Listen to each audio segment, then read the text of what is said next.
আমরা একটু নবীজিকে দাঁড়িয়ে সালাম দেই, অনেকে কি বলে আমরা একটু নবীজির জন্য মিলাদুন নবী করি, অনেকে বলে কোই বাত নেই হ্যাঁ। কবরে গেলে আমার নবী দেখে যদি একটা মুস্কি হাসি দিয়ে দেন,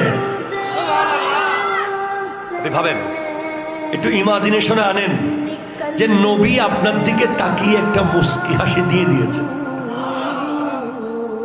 এরপরে হাসর পর্যন্ত আপনি নিশ্চিন্তে ঘুমান।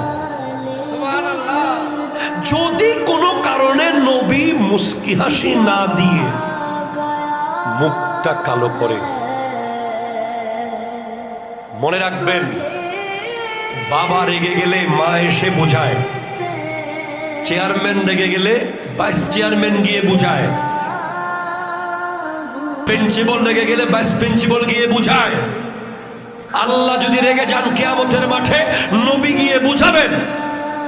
কিন্তু নবী যদি কারো উপরে নারাজ হয়ে যায়, বুঝানোর আর কেউ থাকবে না, আল্লাহ বুঝাবে।